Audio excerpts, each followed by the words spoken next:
Audience feedback is a vital part in terms of the process and construction of a music video, as it generally enables us to make alterations as well as testing us to see if it appeals to our target audience.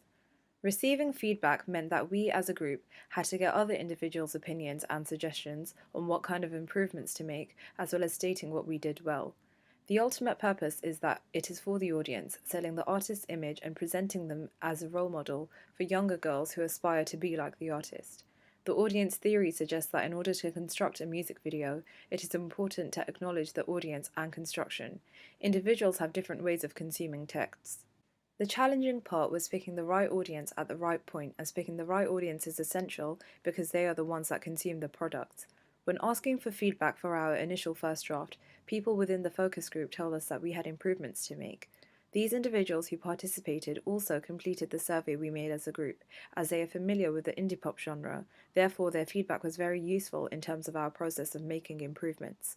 Moreover, we also had feedback from teachers who are all very experienced in different fields. For example, our work was presented to a teacher who has knowledge in using Final Cut Pro, which meant that we were able to improve and learn new skills, which made our music video look more professional and consistent. Initially, as a group, we wanted the music video to start with flicker shots at a quick pace like Cheryl Cole's The Flood. However, we were advised by audience viewers that this does not correlate well with the pace of our song, which is generally much slower. Therefore, we decided to replace these flicker shots with scenic shots instead, in order to establish the locations of where the lip syncs are located, and moreover, this is more commonly used within the indie pop genre music videos.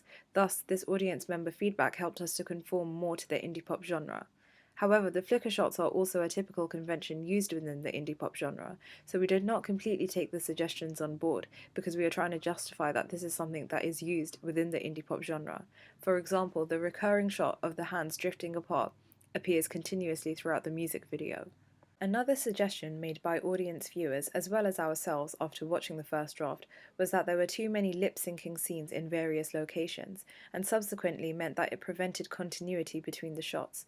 Moreover, within the first draft, there were shots that were in a monochrome filter, and our audience members advised us that this did not match with some of the other shots. Therefore, we decided to eliminate these shots. The last screening draft was the final feedback we received from both teachers and audience viewers interested in the indie pop genre. In our first draft, we only had one snippet scene of the artist in front of the projector, with footage that we found online. However, after taking on feedback after the last screening draft, we decided to refilm the projector scene with our own footage of scenic shots from Wapping. The students in the audience told us that we should include a lip sync in front of the projector, and effectively this enabled us to have more consistency and continuity within the music video, as it links to other scenic shots. Receiving feedback was an important factor, as it allowed us to make changes which made the whole construction even better for our music video. Generally, the audience feedback allowed me and my group to understand the complexity of constructing a music video, as we were all presented with challenging feedback about the realistic limitations of making an indie pop music video.